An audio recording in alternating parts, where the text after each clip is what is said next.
काली हवेली आज से लगभग 150 साल पहले बनाई गई थी। इसका मालिक था एक अमीर जमींदार, जिसने अपनी बीमार बेटी को बचाने के लिए तांत्रिक माया चंद्रिका को बुलाया। माया ने कहा, इस बच्ची की उम्र बढ़ानी है तो किसी और की जिंदगी लेनी होगी। हर अमावस्या को हवेली में बलि दी जाने लगी। धीरे धीरे हवेली शमशान बन गई। जब जमींदार की बेटी ठीक हो गई तो उसने माया को मारने का षड्यंत्र रचा। उसी रात माया को जिंदा जलाया गया, लेकिन उसकी मौत ने हवेली को जागृत कर दिया। राहुल के लौटने के 3 दिन बाद गांव में अजीब घटनाएं शुरू हो गईं। किसी के घर में काले नींबू मिलते, बच्चों को सपने में एक औरत बुलाती, रात को हवेली से ढोल और मंत्रों की आवाज। एक रात राहुल ने नींद में चिल्लाकर कहा, वो नीचे है, तहखाने में, अभी भी पूजा कर रही है। कुछ हिम्मती लोग हवेली में दोबारा गए। इस बार हवेली का दरवाजा खुद खुला हुआ था। नीचे तहखाने में दीवारों पर सूखी खोपड़ियां, जमीन पर खून से बने यंत्र और बीच में एक जिंदा सी लाश। वह माया चंद्रिका नहीं थी, वह नेहा थी, लेकिन उसकी आंखें लाल थीं और आवाज किसी और की। उसने कहा, माया मरी नहीं, वो अब हर शरीर में जा सकती है। अचानक हवेली के सारे दरवाजे बंद हो गए। दिए अपने आप जल उठे। मंत्र गूंजने लगे, ओम ह्रीं काली चंद्रिके स्वाहा। एक एक कर लोग बेहोश होने लगे। हवेली की दीवारों से हाथ निकलने लगे। एक बूढ़े साधु ने चिल्लाकर कहा, इस हवेली को सिर्फ आग नहीं, इसकी आत्मा को जलाना होगा। पूरी हवेली में आग लगा दी गई, लेकिन आग के बीच भी माया की हंसी गूंज रही थी। अचानक हवेली जमीन में धंस गई। सबको लगा सब खत्म हो गया।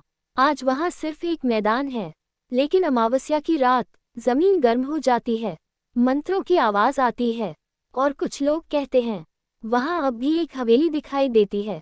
और अगर आप रात को सपना देखें कि कोई औरत आपके बाल सहला रही है, अचानक हवा ठंडी लगे या किसी ने नाम लेकर पुकारा हो, पीछे मत देखना। जिस जगह हवेली जमीन में धंस गई थी, वहां अब एक सूखा मैदान था। लोगों ने राहत की सांस ली। लेकिन 7 दिन बाद पहली अमावस्या की रात, गांव के कुत्ते एक साथ रोने लगे, पेड़ बिना हवा के हिलने लगे और जमीन के नीचे से मंत्रों की गूंज आने लगी। ओम ह्रीं ह्रीं, रक्त चाहिए। सुबह लोगों ने देखा, मैदान के बीच काली राख से बनी हवेली की आकृति उभर आई थी। हवेली लौट आई थी, लेकिन इस बार और ज्यादा जिंदा। जिस राहुल को सब पागल समझ रहे थे, उसकी हालत अचानक बदलने लगी। रात को उसकी आंखें काली हो जाती। वो जमीन पर अजीब यंत्र बनाता, मुंह से मंत्र निकलते जो उसने कभी सीखे ही नहीं। एक रात उसने आईने में खुद से कहा, माँ, मैं तैयार हूँ। और उसी पल आईने से माया चंद्रिका का चेहरा बाहर निकला। गांव के पुराने साधु ने भयानक सच बताया, माया को हर 12 साल में एक जिंदा शरीर चाहिए ताकि वो पूरी तरह लौट सके। और इस बार उसने राहुल को चुन लिया था। कुछ लोग हिम्मत करके अंदर गए, लेकिन हवेली अब पहले जैसी नहीं थी। दीवारें सांस लेती थीं, फर्श पर चलने से चीखें आती थीं। हर कमरे में अलग समय चलता था। एक कमरे में मोहित बूढ़ा होकर मर रहा था, दूसरे में पूजा अब भी दीवार से निकलने की कोशिश कर रही थी। वे जिंदा थे, लेकिन फंसे हुए। अमावस्या की रात हवेली के मुख्य कक्ष में राहुल को यंत्र के बीच लिटाया गया। चारों कोनों में दिए और बीच में काले जल से भरा कटोरा। माया की आवाज गूंजी, आज मैं पूरी हो जाऊंगी।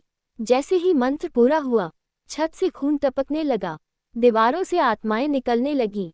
लेकिन तभी एक बच्ची की आवाज आई, माँ, बस करो। ये वही जमींदार की बेटी थी जिसके लिए सब शुरू हुआ था। उसकी आत्मा ने माया को जकड़ लिया। हवेली ने खुद को जलाना शुरू कर दिया। इस बार आग काली थी। माया चिल्लाए, मैं वापस आऊंगी। हर कहानी में एक जोरदार धमाका हुआ। सब